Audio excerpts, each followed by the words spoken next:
What the President of South Korea should say to Donald Trump. President Donald Trump will visit South Korea this week as a part of his whistle-stop tour of Asia.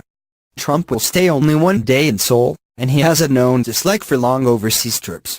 He is unlikely to return to South Korea for the remainder of his term.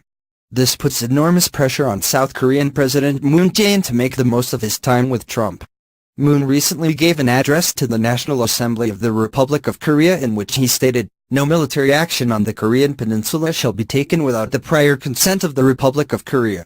Yet the Trump administration has clearly not consulted with the South over its tough rhetoric this year. Trump has ad-libbed his harshest remarks such as fire and fury or totally destroying North Korea. Even his staff did not know that he would say such things. So demoralizing is this behavior that the South Korean press even have a term for it: Korea passing.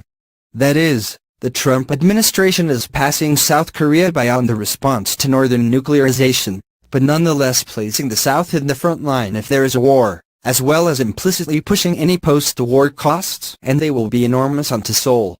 This problem South Korea has sent to any conflict will almost certainly be the focus of Moon's meeting with Trump, and if it is not, it should be.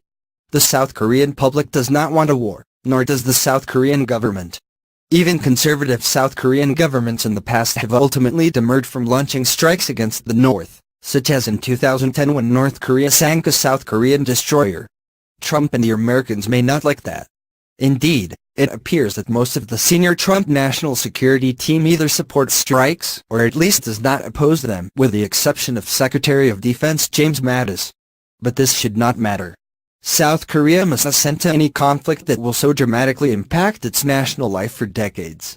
Moon should hammer that point home relentlessly in the short time he has with Trump.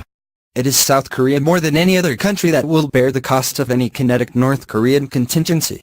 Indeed, North Korea may launch a missile at the United States in a conflict, and it may be devastating, but South Korea will suffer far more.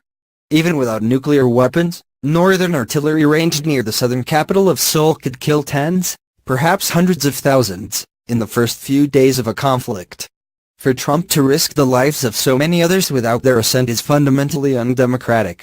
It is annihilation without representation, as they used to say during the Cold War. To ignore Seoul's obviously stated preferences against war would demand that South Koreans carry the huge costs of a policy they have no say in making. Indeed, what would be the point of allying with the United States if it felt comfortable launching a massive conflict which would clearly chain gang one in, but without even soliciting one's permission? Moon should make it clear that if the United States launches a major conflict with North Korea without South Korean assent, then he would take South Korea out of the alliance. In effect, although no one will say it so bluntly, South Korea should have a veto over the United States' use of force against the North, given that it will carry the bulk of the huge, potentially state-breaking, costs. One can hear recognition of this in Mattis' interventions throughout this crisis. He constantly mentions working with our partners, which is about as close as he can come to saying that South Korea must agree to any serious strike.